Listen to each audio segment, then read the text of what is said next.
வணிக சட்டம் பிசினஸ் லோவினுடைய 4வது அலகு முகவராண்மை சட்டம், ஏஜென்சி அப்படின்னு சொல்லி சொல்லுவாங்க. லோ ஆஃப் ஏஜென்சி அப்படின்னு சொல்லி சொல்லுவாங்க, அல்லது ஏஜென்சி லோ அப்படின்னு சொல்லி சொல்லுவாங்க. சரிதானே? முகவராண்மை அப்படிங்கக்குள்ள எங்களுக்கு என்னடா இது ஒரு புதிய வார்த்தை மாதிரி தோன்றலாம். பட் இது புதிய வார்த்தை கிடையாது. இது நாங்க வளமையாக எங்களுக்கு தெரிஞ்ச ஒரு விஷயம்தான். பட் பேரை பார்க்கக்குள்ள கொஞ்சம் முகவராண்மை அப்படின்னு சொல்லி இருக்கிறதுனால எங்களுக்கு ஏதோ ஒரு புதிய விடயம் மாதிரி தோன்றலாம். But this is not a new thing, right? So இது என்ன விடயம் அப்படின்னு சொன்னா, இப்ப நீங்க ஒரு பொஸ்ஸாக இருக்கிறீங்க, சரிதானே? நீங்க ஒரு நிறுவனத்தினுடைய உரிமையாளராக இருக்கிறீங்க. உங்களுக்குள்ள நிறைய ஊழியர்கள் ஒர்க் பண்ணிட்டு இருப்பாங்க. சோ ஒர்க் பண்ணிட்டு இருக்கிற அவங்க உங்க சார்பாகத்தான் உங்களோட பொருட்களை என்ன செய்ய போறாங்க, விற்க போறாங்க. அப்ப நீங்க செய்ய வேண்டிய காரியத்தை உங்கள் சார்பாக ஒருத்தர் என்ன செய்ய போறார் என்று சொன்னா, அவரு உங்களுடைய ஏஜென்டாக இருப்பார், உங்களுடைய முகவராக இருப்பார். சரியோ? உங்களுடைய முகவராக அவர் காணப்படுவார். இதுதான் இங்க பார்க்க வேண்டிய முதலாவது பாயிண்டாக இருக்குது. சரிதானே? சோ ஃபர்ஸ்ட் அண்டர்ஸ்டாண்ட் என்ன அப்படின்னு சொன்னா, நீங்க பாஸ், உங்கள் சார்பாக மற்றும் ஒருவர் என்ன செய்வாரு, நீங்க செய்ய வேண்டிய விடயங்களை அவரு செய்வார்.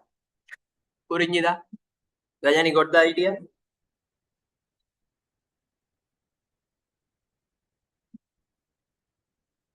முகராண்மை என்னன்னு விளங்கிச்சா?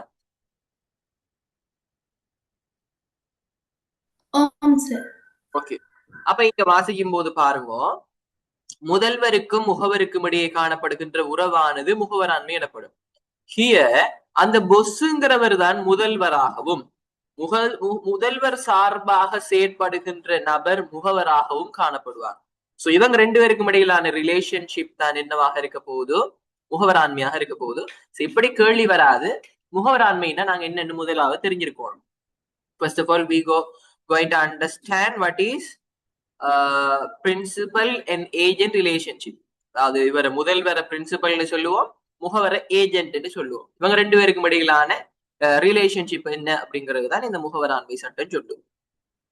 இதனுடன் தொடர்புடைய சட்டமே முகவராண்மை சட்டம் எனப்படும். முகவராண்மையின் அதிகாரங்களை கையளித்தவர் முதல்வர் எனவும், அதிகாரங்களை பெறுபவர் முகவர் எனவும் அழைக்கப்படுவார். இப்போ உதாரணத்துக்கு ஒரு பெரிய நிறுவனம் ஒன்று இருக்குது. அந்த நிறுவனத்துல சிஇஓ இருக்காரு, சீஃப் எக்ஸிகியூட்டிவ் ஆபீசர் இருக்காரு, அவர் தான் பெரிய ஆளா இருப்பாரு. அவருக்குள்ள ஜெனரல் மேனேஜர் இருக்காரு, ஜிஎம் இருக்காரு. இப்போ சிஇஓவும் என்ன செய்யலாம், வேலைகளை செய்யலாம். பட் அவரால் எல்லா வேலைகளையும் செய்யறதுக்கு டைம் இருக்காது.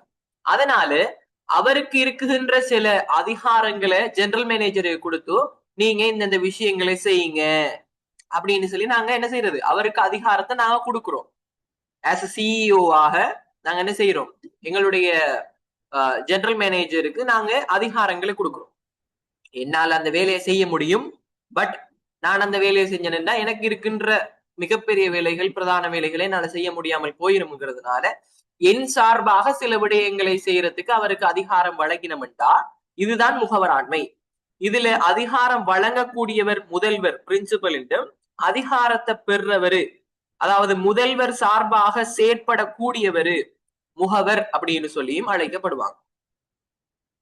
சரிதானே? சோ இதுதான் இந்த விடயம். அடுத்தது முகவரானவர், which means அந்த ஏஜென்ட், இதன் மூலம் முதல்வர் சார்பாக 3ஆம் தரப்பினருடன் ஏற்படுத்தும் உடன்படிக்கைகளுக்கு முதல்வர் பொறுப்பாளி ஆகிறார். இங்க என்ன சொல்றாங்கன்னா, இப்போ அந்த ஜெனரல் மேனேஜர் இருக்காரு, அந்த ஜெனரல் மேனேஜர் ஏதாவது ஒரு காரியங்களை இன்னும் ஒரு 3ஆவது நபரோட போயிட்டு செய்யறாராக இருந்தா, இப்போ உதாரணத்துக்கு ஜெனரல் மேனேஜர் ஏதோ ஒரு வகையில ஒரு கஸ்டமர் தொடர்பான ஒரு தீர்மானத்தை நிறைவேற்றார். அதன் மூலமாக கஸ்டமருக்கு இழப்பீடு ஒன்று ஏற்படுது. சரிதானே? இப்ப அந்த இழப்பீட்டுக்கு யாரு பொறுப்புண்டா, அந்த ஏஜென்ட் பொறுப்பாக இருக்க மாட்டாரு. ஏஜென்ட் யாரு சார்பாக செயற்பட்டாரு, முதல்வர் சார்பாக. அந்த முகவர் முதல்வர் சார்பாக தான் செயற்பட்டாரு. அதனால இவர் ஏதும் பிழை விட்டா யாருகிட்ட கேள்வி போகும் என்று சொன்னா யார் அதுக்கு பொறுப்பு சொல்லணும்டா அந்த சிஇஓ, அந்த முதல்வர் தான் சொல்லணும். சரி, பேசிக் ஐடியா. உங்களுக்கு கீழே ஒரு ஊழியர் ஒன்று ஒர்க் பண்ணிட்டு இருக்காரு. சிஇஓ, ஜிஎம் அதெல்லாம் விடுங்களேன், உங்களுக்கு கீழே ஒரு ஊழியர் ஒன்று ஒர்க் பண்ணிட்டு இருக்காரு. அவர் ஏதாவது பிழை செஞ்சா அவர்கிட்ட கேட்பாங்களா, போஸ் உங்கள்கிட்ட வந்து கஸ்டமர் கேட்பாங்களா? Tell the answer.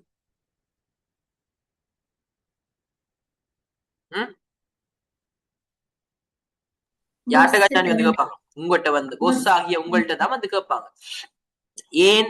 ஏனெண்டா நீங்க அவருக்கு அதிகாரம் கொடுத்திருக்கீங்க உங்க சார்பாக வேலை செய்யறதுக்கு. ஆக அவர் ஏதாவது பிளவிட்டாருண்டா அதுக்கு நீங்க தான் முழு பொறுப்பாக இருப்பீங்க. பட் இங்க சில விஷயம் இருக்குது. அவரு தனக்கு கொடுக்கப்பட்டிருக்கின்ற அதிகாரங்கள் இருக்கே, நீ இன்னதான் செய்யணும் அப்படின்னு சொல்லிட்டு அதுக்கு மேலதிகமாக அவரை தண்ட சுய தேவைக்காக ஏதாவது செய்து பிழை செஞ்சு மாட்டிப்பாருண்டா அதுக்கு முகவர் தான் பொறுப்பு, முதல்வர் பொறுப்பு கிடையாது. போஸ் வந்து பொறுப்பேற்க மாட்டார். இவர் ஏதாவது ஒரு வகையில ஏதாவது போதை பொருளை கடத்தி மாட்டிட்டாருண்டா அதுக்கு முகவர் தான் பொறுப்பாக முடியும். அதுக்கு முதல்வர் பொறுப்பாக முடியுமா? அதுக்கு பொஸ் பொறுப்பு சொல்லுவாரா? இவர் தன்னுடைய தனிப்பட்ட தேவைக்காக போயிட்டு போதை பொருளை விற்கிறாருண்டா அது அவர ப்ராப்ளம். அவரு கீழே வேலை செய்யறாரு, ஓகே. பட் அவர் போதை பொருளை விற்பனை செய்யறதுக்கு செய்யல, அதிகாரம் வழங்கல. அப்ப அந்த மாதிரி டைம்கள்ல ஒரு சில எக்ஸப்ஷனல் கேசஸ் இருக்குது. அந்த கேசஸுக்கு என்ன வராது, முதல்வர் பொறுப்பாளி ஆக மாட்டாரு. அது என்னன்னு நான் பின்னால பார்ப்போம். So here first of all we have to understand என்னன்னு சொன்னா 3 தரப்பினர் இந்த ஏஜென்சி லோவோட தொடர்பு படுவாங்க. எனக்கு சொல்லுங்க பாப்போம் யார் யாராக இருப்பாங்கண்டு. இந்த இந்த இந்த பேராகிராஃப்ல இருந்து சொல்லுங்க பாப்போம். Who are the parties? முதல்வர், ஓகே, முகவர், ஓகே, மூன்றாம் தரப்பினர். சரி, மூன்றாம் தரப்பினர் ஆல்மோஸ்ட் வந்து பாத்தீங்கன்னா கஸ்டமர் அல்லது இவங்க 2 பேரை தவிர்ந்த ஏனைய தரப்பினராக இருப்பாங்க. சரியா? ஓகே, இது முதலாவது விடயம். இதுல நிறைய விடயங்கள் இருக்குது. இது எங்களுக்கு தேவைப்படாது. வெப்பம் இந்த முகவராண்மை உருவாக்கம். இந்த முகவராண்மை என்ற செயற்பாடு எப்படியாக உருவாக முடியும்? ரைட்? எப்படி ஒரு ஏஜென்சி ஒன்று கிரியேட் ஆகுது அப்படிங்கிற விஷயம். முதலாவது பாத்தீங்கன்னா வெளிப்படையாக, ஓப்பனாக. இப்ப நான் என்ன செய்யறது, டிரெக்டா ஒருத்தரை வந்து என்னுடைய வேலைக்கு நான் சேர்க்கிறேன். சரிதானே? டிரெக்டா சேர்க்கிறேன். சோ அதனால வெளிப்படையாக அவர் என்னுடைய ஏஜென்ட் அப்படின்னு சொல்லி நான் வெளிப்படுத்துறேன். அதுதான் வெளிப்படையான முகவராண்மையாக இருக்கு. சரிதானே? சோ ஓப்பனாக இது ஒரு எக்ரிமெண்டாக இருக்கு, எனக்கும் என்னுடைய தொழிலாளிக்கும் இடையிலான ஒரு எக்ரிமெண்ட். வாசிச்சு பாருங்க. இங்கு முதல்வர் வெளிப்படையாக முகவருக்கு ஒரு குறித்த விடயம் தொடர்பில் அல்லது செயற்பாடு தொடர்பில் 3ஆம் நபரோடு ஒப்பந்தத்தை ஏற்படுத்தக்கூடிய அதிகாரத்தை வழங்குகிறார். அப்ப நாங்க ஆல்ரெடி பார்த்திருக்கிறோம், ஒப்பந்தம் என்ன? இருவருக்கு இடையில் ஏற்படுத்துகின்ற ஒரு இணக்கப்பாடு. சோ அதே ஐடியா தான் நீங்க இங்க யூஸ் பண்ணணும். இப்ப உதாரணத்துக்கு நான் முதலாளி, எந்த ஃப்ரூட்ஸ் கடையில ஒரு தொழிலாளி ஒர்க் பண்ணிட்டு இருக்காரு. அவரு ஒரு பழுதடைந்த ஒரு ஆப்பிள வந்து கஸ்டமருக்கு கொடுக்கிறாருண்டா இந்த இடத்துல யாருக்கும் இடையில ஒப்பந்தம் ஏற்படுது? அந்த முகவருக்கும் அந்த ஏஜென்ட்டுக்கும் அதே மாதிரி வாங்கின அந்த கஸ்டமருக்கும் இடையில. பட் யார் சார்பாக அவர் ஒப்பந்தத்தில் ஈடுபட்டிருக்காரு? முதல்வர் சார்பாகத்தான் அந்த முகவர் கஸ்டமரோட என்ன செஞ்சிருக்காரு, வாடிக்கையாளரோட ஒரு தொடர்புக்கு வந்திருக்காரு. சரிதானே? சோ இந்த அதிகாரம் வெளிப்படையாக இருக்கும், ஓப்பனா தெரியும் இவர் சார்பாகத்தான் ஒர்க் பண்றாரு. இந்த அதிகாரத்தை பாத்தீங்கன்னு சொன்னா ஒன்று வாய்மொழி மூலமாக, தம்பி அதை நீ செய்யறா அப்படின்னு சொல்லி வாய் மூலமாக, அல்லது இங்க 2 பேருக்கும் இடையில ஒரு உடன்படிக்கை இருக்கும். பெரிய பெரிய கம்பெனிஸுக்கு ஒர்க்கு போறீங்கன்னா என்ன செய்வாரு, அக்ரிமெண்ட் தருவாரு. இந்த மாத கால பகுதியில இன்ன பொசிஷன்ல நீங்க ஒர்க் பண்ண போறீங்க. யாருக்கு கீழே? இந்த பொஸ்ஸுக்கு கீழே. புரியுதா? அப்ப நீங்க ஏதாவது விஷயங்கள் செய்தீங்கள் அப்படின்னு சொன்னா அது பொஸ் சார்பாகத்தான் நீங்க செய்தீங்க அப்படிங்கிறது வெளிப்படையாக தெரியும். சரிதானே? சோ அந்த அடிப்படையில நாங்க இங்கே பார்த்து கொள்ள முடியும். ரைட்?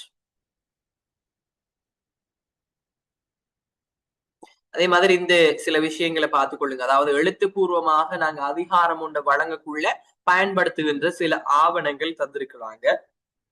அவ்வளவு முக்கியம் இல்ல, நோமலாக தெரிஞ்சிருக்கும். சரிதானி? நோமலாக பார்த்து வச்சுக்கொள்ளுங்க. இது அவ்வளவு கேட்டு வந்தது இல்லை இது வரைக்கும். சோ இதை சும்மா நோமலா பார்த்துக்கொள்ளுங்க. அடுத்தது உட்கிடைவாக உருவாகுகின்ற முகவராண்மை. ஃபர்ஸ்ட் பார்த்தம் என்னன்னு சொன்னா வெளிப்படையாக உருவாகுகின்ற முகவராண்மை. ரெண்டாவது பாத்தீங்கன்னு சொன்னா உட்கிடைவாக உருவாகுகின்ற முகவராண்மை. இது எப்படின்னு சொன்னா உட்கிடைவானது எப்படின்னு சொன்னா பொதுவாக முதல்வரார் முகவருக்கு வழங்கப்படுகின்ற நிகழ்வு ரீதியான அதிகாரம் என்பது வெளிப்படையாக வழங்கப்படுவையாக காணப்படுகின்றது. இருப்பினும் நடைமுறையில் இத்தகைய அதிகாரத்தின் ஒரு பகுதி வெளிப்படையாக வழங்கப்பட்ட போதிலும் ஏனைய அதிகாரங்களை முகவர் உட்கிடையாகவே பெறுகிறார். இதுல இருந்து ஏதாவது அண்டர்ஸ்டாண்ட் பண்ணி கொள்ளக்கூடிய மாதிரி இருக்குதா? எனிதிங் உங்களுக்கு ஏதாவது விளங்குதா?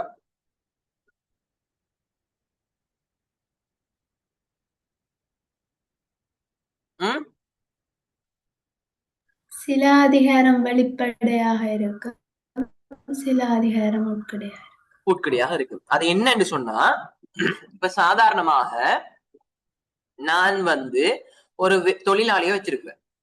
சரிதானே? அவர் என்ன செய்யலாம்? அவரு பொருட்களை விற்பனை செய்யலாம்.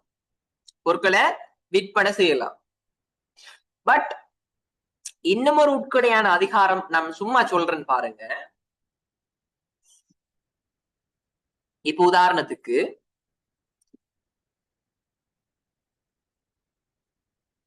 இப்ப அந்த தொழிலாளி இருக்கிறார். சரிதானே? அந்த தொழிலாளி இருக்கிறார்.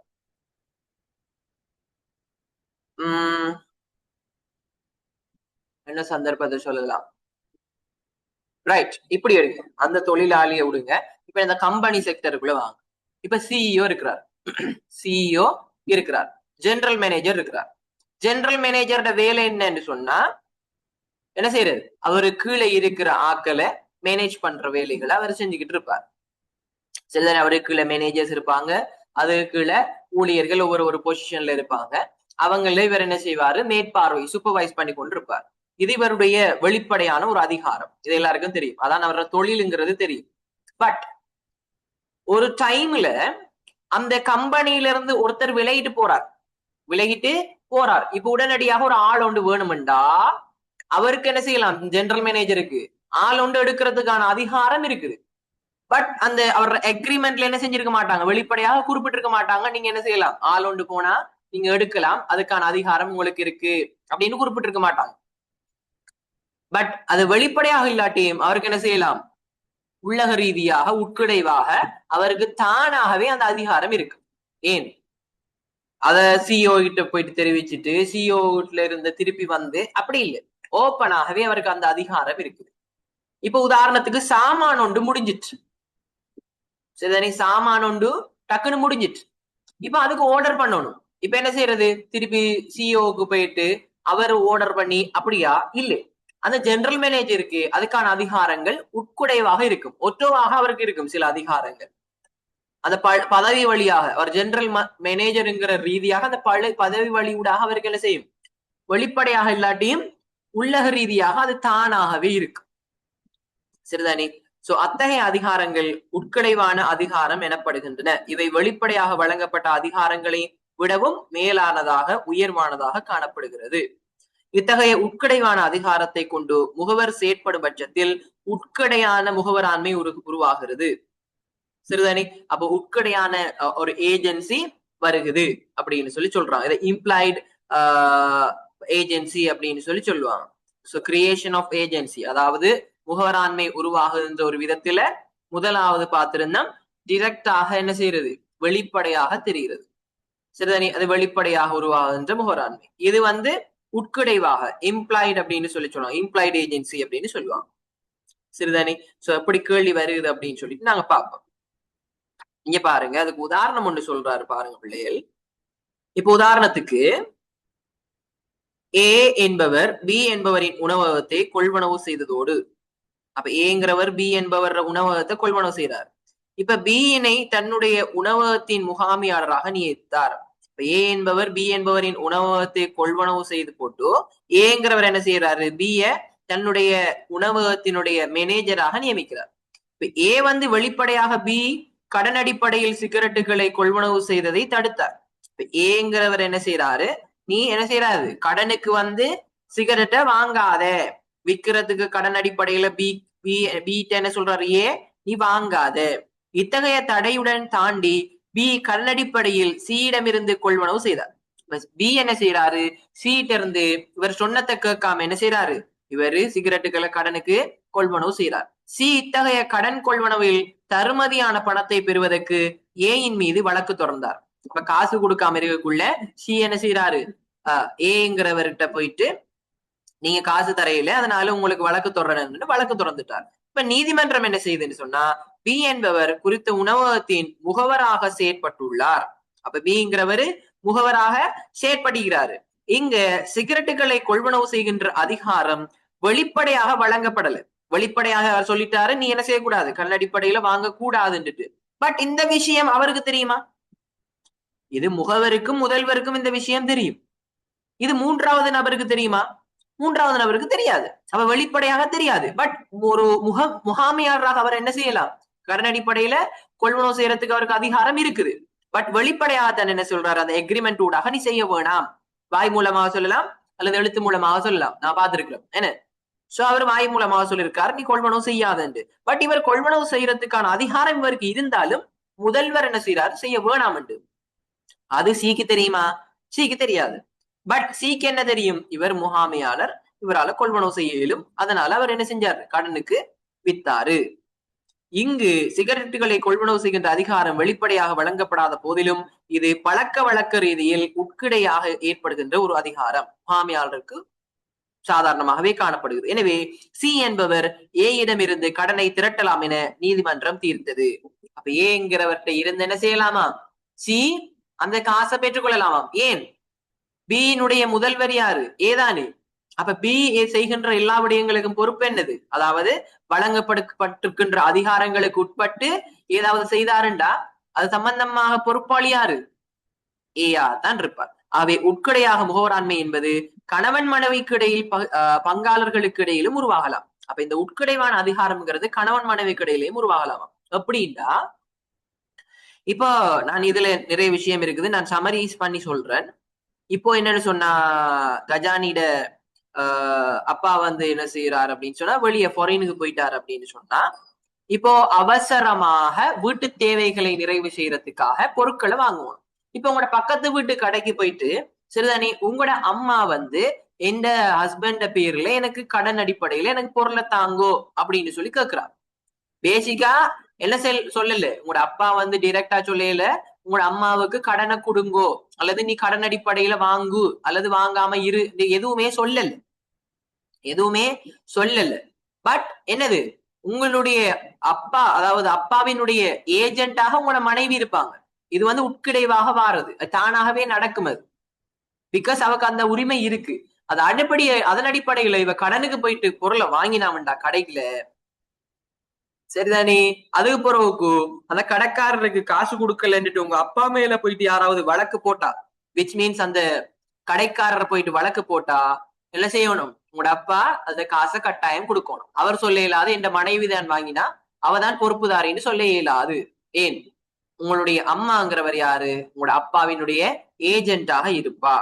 அதனால கட்டாயம் என்ன செய்யணும், உங்க அம்மா செய்கின்ற செயல்களுக்கு உங்க அப்பா பொறுப்புதாரியாக இருப்பார். சரிதானே. சோ இது உட்குடைவாக உள்ளக ரீதியாக நடக்கும். என்ன பிகாஸ் அவர மனைவி அவ, புரியுதா. சோ இப்படியான விடயம் தான் என்னவாக இருக்க போகுது அப்படின்னு சொன்னா, உட்குடைவான முகவராண்மை அப்படின்னு சொல்லி சொல்றது. சோ ஃபர்ஸ்ட் ஆஃப் ஆல் பார்த்திருக்கிறோம் வெளிப்படையான உருவாகுகின்ற முகவராண்மை, அடுத்தது உட்குடைவாக உருவாகுகின்ற முகவராண்மை, அடுத்தது முரண்தடக்கல் அல்லது முரண்தடையின் ஊடாக உருவாகுகின்ற முகவராண்மை தான் நடக்கும்.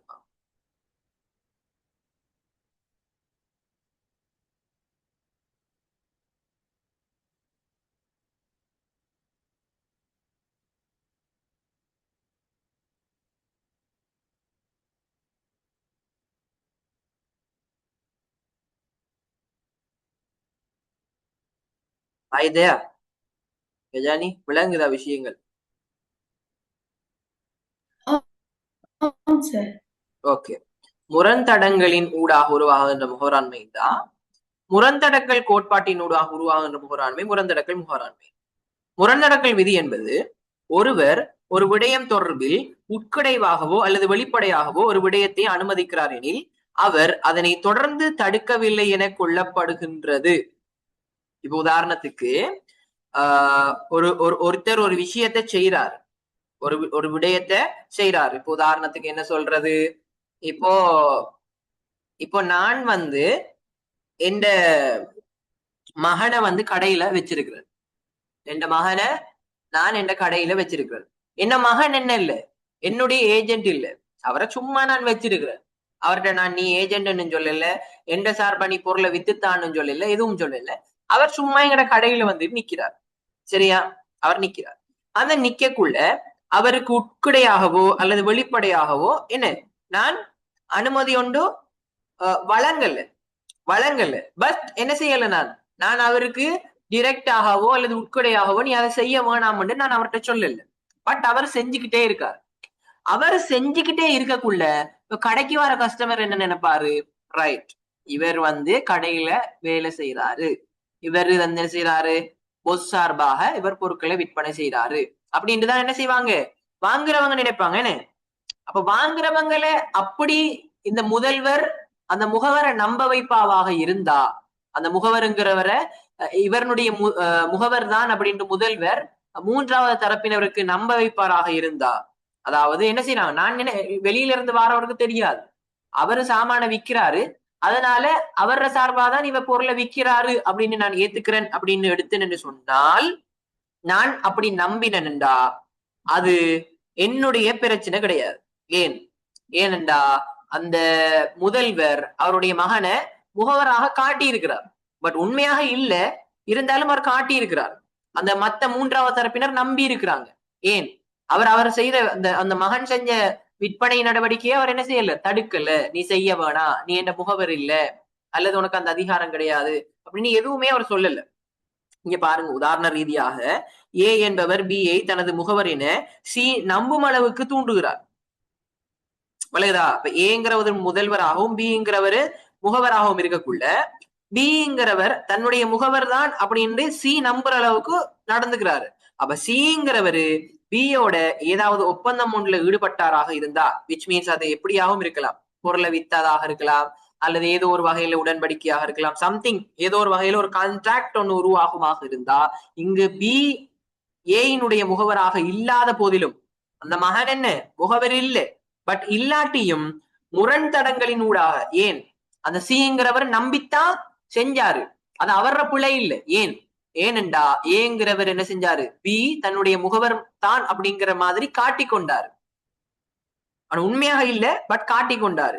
ஆகவே அந்த மூன்றாவது தரப்பினர் நம்பி இவரோட உடன்படிக்கை பியோட செஞ்சாங்கன்னு சொன்னா, முதல்வர் தான் அதற்குரிய பொறுப்புதாரியாக இருப்பாரு. அந்த டைம்ல அந்த ஏக்கும் பிக்கும் இடையில ஒரு முகவராண்மை ஒன்று உருவாகி இருக்கும். அதுதான் என்னது, முரண்தடங்களின் ஊடாக உருவாகின்ற முகவராண்மை.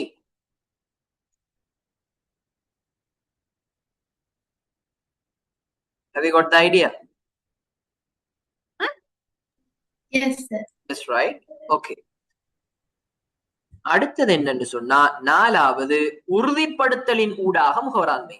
உறுதிப்படுத்துறது, இது எப்படி உறுதிப்படுத்துறேன்னா, பொதுவான விதியின் அடிப்படையில் வெளிப்படையாக அதிகாரம் முதல்வரால் முகவருக்கு வழங்கப்படாத பட்சத்துல, இப்ப நான் உங்களுக்கு எதுவுமே வழங்கல. இப்ப உதாரணத்துக்கு நான் வெளிப்படையாகவே உங்கள்கிட்ட சொல்றேன், தம்பி சாமான் முடிஞ்சா நீ ஆர்டர் பண்ணாத, சாமான் முடிஞ்சா என்ன செய்யாத, ஆர்டர் பண்ணாத, நீ இருக்கிறத வித்துக்கொண்டே போ, நான் அதை பாக்குறேன், நான் உங்கள்கிட்ட சொல்லிட்டு போறேன். நீங்க என்னுடைய ஏஜென்ட், நான் உங்களுடைய முதல்வர், நீங்க என் முகவர். நீங்க என்ன செய்யறீங்கள் என்று சொன்னா, சாமான் முடியுது, இப்ப கஸ்டமர் சாமான கேட்டு இருக்கிறாங்க, பட் நான் உங்களுக்கு அந்த வாங்குறதுக்கான அதிகாரத்தை நான் தரல. பட் நீங்க என்ன செய்யறீங்க, நீங்க ஆர்டர் பண்ணி அந்த சாமான பெறுறீங்க. பிகாஸ் கடையில சாமான் இல்ல, அப்ப வாங்கித்தான் ஆகணும் என்ற அடிப்படையில வாங்குறீங்க. சரிதானே?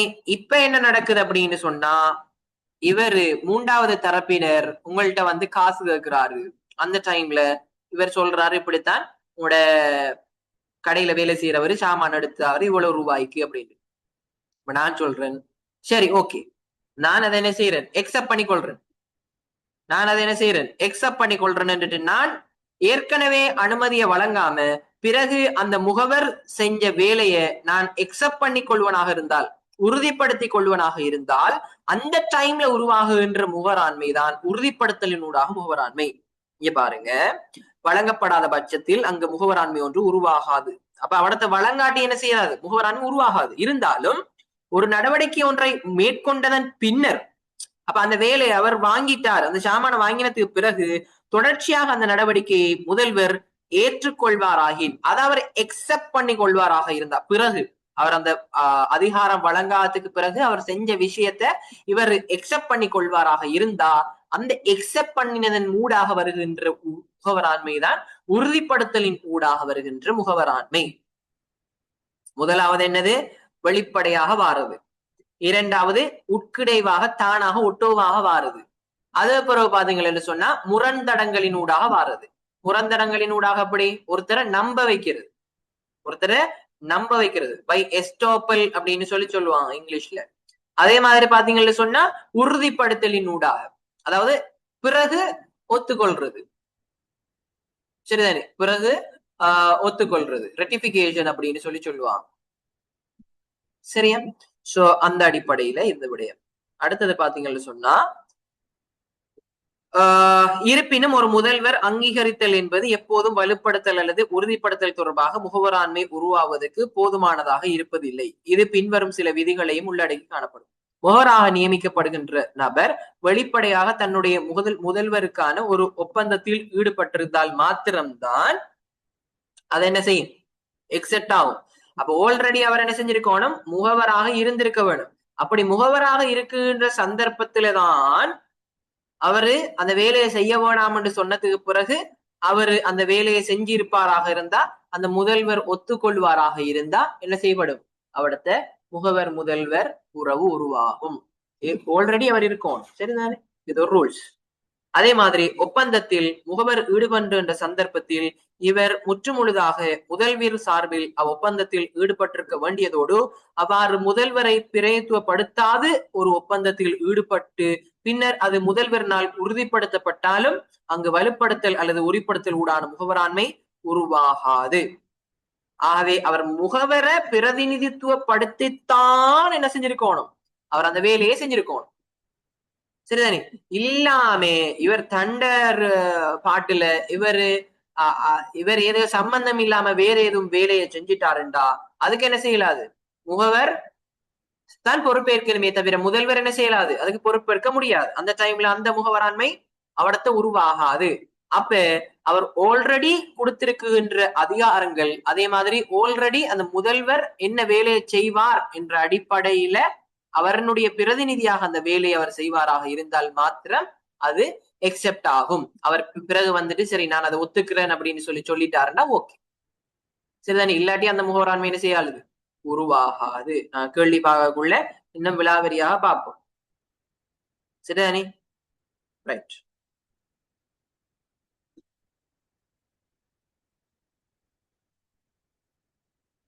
அடுத்தது பாத்தீங்கன்னு சொன்னா, முதல்வர் தன்னுடைய உறுதிப்படுத்தல வாய் மூலமாக அல்லது எழுத்து மூலமாக அல்லது நடத்தை மூலமாக உட்கொடையாக குறிப்பிடலாம். தான் ஏற்றுக்கொண்டேன் என்று சொல்லிட்டு என்ன செய்யலாம், அவர் வாய் மூலமாக அல்லது எழுத்து மூலமாக அல்லது அவர் நடத்தை மூலமாக கூட தெரிவிக்கலாம். அப்ப அந்த சந்தர்ப்பத்திலையும் அந்த முகவராண்மை உருவாகும். சரிதானே? அதே மாதிரி முகவர் குறிப்பிட்ட ஒப்பந்தத்தை முதல்வர் ஏற்றுக்கொண்டு உறுதி செய்ய வேண்டுமாயின் ஒப்பந்தம் தொடர்பான அனைத்து விடயங்களையும் முதல்வருக்கு என்ன செய்யணும், வெளிப்படுத்துதல் வேண்டும். அப்ப நான் என்ன செஞ்சேன், நான் ஏன் வாங்கினேன், என்ன பிரச்சனை என்ற விஷயத்தை சகலத்தை நான் என்ன செய்யணும், என்ன முதல்வர்கிட்ட நான் தெரிவிக்கணும். அப்ப தெரிவிச்சாதான் நான் என்ன செய்வேன், நான் எக்ஸெப்ட் பண்ணுவேன். சரிதானே? அந்த டைம்லயும் அந்த விடயம் நடக்கும். அதே மாதிரி முதல்வர் ஒரு குறிப்பிட்ட ஒப்பந்தத்தை முழுமையாக ஏற்றுக்கொண்டு உறுதி செய்ய வேண்டுமே தவிர ஒப்பந்தத்தின் சிறு சிறு பகுதிகளை அல்லது பகுதி பகுதியாக ஏற்றுக்கொள்ள முடியாது. அப்பனா அவர் செஞ்ச எல்லா விஷயத்தையும் நான் எக்ஸெப்ட் பண்ணணும். இப்ப உதாரணத்துக்கு அவர் காசுக்கு கொஞ்சத்தை வாங்கியிருக்காரு, கடனுக்கு கொஞ்சத்தை வாங்கியிருக்காரு அப்படிங்கக்குள்ள நான் ரெண்டையும் தான் எக்ஸெப்ட் பண்ணணும். கடனுக்கு வாங்கினதை நான் எக்ஸெப்ட் பண்ண மாட்டேன், காசுக்கு வாங்கினதை பற்றி தான் எக்ஸெப்ட் பண்ணுவேன். கடனுக்கு வாங்கி இருந்தால் நான் காசு தர மாட்டேன்னு இவர் என்ன செய்யலாது, முதல்வர் சொல்ல முடியாது. மொத்தமாக அந்த முகவர் செய்த எல்லா விடயத்தையும் இவர் எக்ஸெப்ட் பண்ணுவாராக இருந்தா முழுமையாக எக்ஸெப்ட் பண்ணணும், இல்லாட்டி எக்ஸெப்ட் பண்ணக்கூடாது. கொஞ்சம் கொஞ்சமா எல்லாம் எக்ஸெப்ட் பண்ண என்ன செய்யலாது, முடியாது. he can't. ரைட்? சோ இதெல்லாம் சில சில விடயங்கள், இதெல்லாம் முக்கியமாக நீங்க பார்க்க வேண்டிய விடயங்கள். சரி, நான் விளங்கப்படுத்துறதெல்லாம் முக்கியமாக பார்க்க வேண்டிய விடயங்கள். அடுத்தது, முதல்வர் குறிப்பிட்ட நியாயமான காலப்பகுதிக்குள் குறித்த ஒப்பந்தத்தை ஏற்றுக்கொள்ள வேண்டும். இங்கு நியாயமான காலப்பகுதி என்பது ஒவ்வொரு வழக்கின் நிகழ்வினையும் பொறுத்து தீர்மானிக்கப்படும். So different case to case different ஆகும். சரிதானே? சோ அது பழங்களை விற்கிறேன்னு சொன்னா அது ஒரு மாதிரி, அது ஒவ்வொரு டிஃபரெண்ட். நான் உதாரணத்துக்கு நான் பழங்களை சொல்றேன் என்னண்டா குயிக்குன்னு அழுகி போகக்கூடியது. அதே மாதிரி ஆடைகள் எடுத்தோம்னா அது என்னது, அதுக்குன்னு சொல்லிட்டு சில டெம்பரேச்சர் தேவை. அதெல்லாம் கூல் இல்லாத இடத்துல உடுப்பெல்லாம் வச்சோம்னு சொன்னா உடுப்பு பழுதா போயிடும். சோ அந்த மாதிரி விஷயங்கள். அதே மாதிரி ஒரு சில அப்படி இப்படி விஷயங்கள் எல்லாம் இருக்குது. சோ அந்தந்த அடிப்படையை கொண்டு என்ன செய்யும், குறிப்பிட்ட காலப்பகுதிக்குள்ள அவர் அவர முகவர் செஞ்ச விஷயத்தை இவர் என்ன செஞ்சிருக்கணும், எக்ஸெப்ட் பண்ணி இருக்கணும். அப்படி இல்லாட்டி அதை எடுத்துக்க இயலாது, முகவராண்மையோடத்தை உருவாகாது உறுதிப்படுத்தலின் ஊடாக. அதே மாதிரி சட்டவிரோதமான ஒப்பந்தங்கள் அல்லது வலிதற்ற ஒப்பந்தங்களை உறுதி செய்யப்பட முடியாது. அப்ப அவர் ட்ரக்ஸ் கடத்திட்டாரு அப்படின்னு சொன்னா அதை அவர் எந்த சார்பா தான் செஞ்சாருன்னு சொல்லிட்டு முதல்வர் என்ன செய்யலாது, ஒத்துக்க இயலாது. சோ தவறுதலாக சட்டவிரோதமாக செய்கின்ற முகவர் செய்யற விஷயங்களுக்கு முதல்வர் என்ன செய்யலாது, பிரின்சிபல் ஒத்துக்க முடியாது. பிப்த் ஒன், அவசியத்தன்மையின் காரணமாக உருவாகுகின்ற முகவராண்மை. இப்போ உதாரணத்துக்கு எப்படின்னு சொன்னா, இப்போ இப்போ என்னன்னு சொன்னா, இப்ப நீங்க ரோடால போறீங்க, ஒருத்தர் மீன் வித்து கொண்டு இருக்கிறார். ஏதோ ஒரு வகையில அவர் மீன் விக்கிற வியாபாரி தலை சுத்தி கீழே விழுந்துட்டாரு, அவர் ஹாஸ்பிட்டல்ல அட்மிட் பண்ணிட்டாங்க. சரியா? இப்ப நீங்க வந்து என்ன செய்றீங்க, நீங்க சும்மா ரோட்டால போன ஒருத்தர், இப்ப பாக்குறீங்க மீன் விக்கிறதுக்கு ஒருத்தருமே இல்லை. நீங்க இவரை பாக்குறீங்க, மீனெல்லாம் இன்னைக்குள்ள விற்காட்டி அழுகி போயிரும். சோ இவருக்காக மீனை நான் வித்து கொடுக்க போறேன் அப்படின்னு சொல்லிட்டு நீங்க என்ன செய்றீங்க, நீங்க அவ்வளவுதான் அந்த சந்தர்ப்பத்துக்காக நீங்க செயற்படுறீங்க. அப்ப அந்த டைம்ல அந்த மீனெல்லாம் வித்து அந்த லாபத்தை நீங்க என்ன செய்றீங்க, அவருக்கு நட்டத்தை ஏற்படுத்தாத வகையில செய்து கொடுக்குறீங்கடா. அந்த டைம்ல அந்த அவசரத்தின் ஊடாக, அந்த அந்த மீன் அழுகிரும் என்ற ஒரு அவசியத்தன்மையின் ஊடாக என்ன செய்யறது, அந்த டைம்ல ஒரு அவசரமாக அந்த முகவராண்மை உருவாக முடியும். ஏற்கனவே ஒரு கேள்வி ஒன்று வந்திருந்தது எப்படின்னு சொன்னா, 2026 ஜனவரின்னு நினைக்கிறேன். அதாவது ஒருத்தரை வந்து தன்னுடைய நண்பரை ஒருத்தர் என்ன செய்யறாரு, அவருடைய ஷாப்ல விட்டுட்டு போறாரு. என்னென்ன விஷயங்களை செய், என்னென்ன விஷயங்களை செய்யாதுன்னு சொல்லிட்டு. பட் என்ன செய்யப்படுது, சில விஷயங்கள் சொல்லாமலும் அவர் போயிருப்பார். பட் அந்த டைம்ல அவருக்கு லொஸ் ஏற்படுகின்ற வகையில, அதாவது முதல்வராக வெளியே போனவர், அவருக்கு லொஸ் ஏற்படும் வகையில ஏதாவது நடக்க போகுதுண்டா, அந்த லொஸ், அந்த நட்டத்தை தடுக்கிறதுக்காக உடனடியாக அவடத்தை ஏதாவது ஒரு விஷயத்த அந்த முகவர், சொல்லப்படாத ஒரு விஷயத்த முகவர் செய்வாராக இருந்தா அவடத்தை அந்த அவர் நட்டத்தை ஈடு செய்யறதுக்காக அவர் குயிக்கா அவசியத்தன்மையின் அடிப்படையில செய்தார்ன்றதுனால அதை நாங்க அவசியத்தன்மையின் காரணமாக உருவாகுகின்ற முகவராண்மை என்று சொல்லி சொல்லுவோம். நெசசரியாக அவரது செய்யப்படுகின்ற விஷயம். பாருங்க, பொதுவாக முதல்வர் வெளிப்படையாக வழங்கும் பட்சத்திலேயே முகவராண்மை உருவாகும் நாங்க ஆல்ரெடி பார்த்திருக்கோம். இருந்தாலும் ஒரு அவசர தேவையின் நிமித்தம் தனது முதல்வருக்காக முகவர் செயற்படுகின்ற பட்சத்துல முகவராண்மை உருவாகும். இத்தகைய அவசிய தேவை தொடர்பான முகவராண்மை எப்போ உருவாகும் அப்படின்றதுக்கு சொல்றாரு கேளுங்க. ஒரு அவசர தேவையின் போது முதல்வரிடம் இருந்து முகவருக்கு அதிகாரத்தை பெற முடியாமல் இருக்கிறது. அப்ப டக்குன்னு என்ன செய்யலாது, அவர்கிட்ட ஒரு அனுமதி ஒண்ணு பெறறதுக்கு உங்களுக்கு டைம் காணாதுங்கிற சந்தர்ப்பத்துல நீங்க செய்யலாம். அந்த டைம்ல உருவாகும். இத்தகைய நடவடிக்கை அவசியமான வணிக தேவையாக காணப்படுகின்ற சந்தர்ப்பம். கட்டாயம் அதை செய்தே ஆகணும். செய்யாட்டி உங்களோட முதல்வர் என்ன செய்வாரு, நட்டம் அடைஞ்சிருவாருன்னு சொல்லிட்டு கட்டாயமாக இருக்கக்கூடிய ஒரு விடயமாக இருக்கணும். ஒரு வணிக தேவைப்பாடு கட்டாயம். இது செஞ்சாலும் உண்டு, செய்யாட்டியும் உண்டு இருக்கிற விஷயத்துக்கு என்ன செய்யலாது, நாங்க செய்ய முடியாது. கட்டாயம் என்னது, வணிக தேவைக்கான காணப்படுகின்ற சந்தர்ப்பமாக இருக்க வேணும், அது அவசியமாக இருக்கணும். அதே மாதிரி அந்த முகவர் என்று சொல்றவரு நல்லெண்ணத்தோடு இத்தகைய நடவடிக்கையை மேற்கொள்ளணும். அதாவது எகெயின்ஸ்டான ஒரு மைண்டோட செய்ய இயலாது.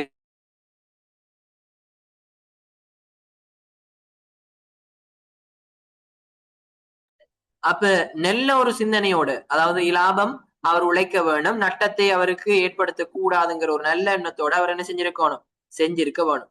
உதாரணம் ஒன்று சொல்றாரு, உங்களுக்கு கிளியரா விளங்கும் பாருங்க. டைம்லி என்ற விரிவுரையாளர் டொன் கிளாக் அகாடமி என்கின்ற கல்வியகத்தினுடைய விரிவுரையாளராக செயற்படுறார். டைம்லி என்ற விரிவுரையாளர் டொன் கிளாக் அகாடமியினுடைய ஒரு விரிவுரையாளர், ஒரு லெக்சரா இருக்கிறாரு.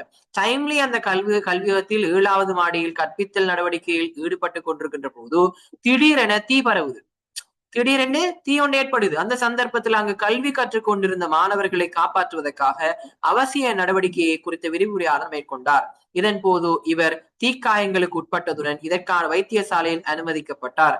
இங்கு டைம்லி விரிவுரையாளர் வழங்க மட்டுமே அதிகாரம் வழங்கப்பட்டுள்ள நிலையில், அதாவது டைம்லி என்ன செய்யலாம், அவர் லட்சியம் மட்டும்தான் பண்ணலாம், அதுக்கான அதிகாரம் மட்டும்தான் வழங்கிருக்கு. ஆனா அதனோடு சம்பந்தப்பட்ட ஏனைய விடயங்களும் வெளிப்படையாக அதிகாரங்கள் வழங்கப்படாத விடத்தும், அதாவது வெளிப்படையாக அவருக்கு அதிகாரம் வழங்கல, வேற வேலையை செய்யணும்னு சொல்லல, இருந்தாலும் உட்கடையான அதிகாரங்கள் அவருக்கு காணப்படுது.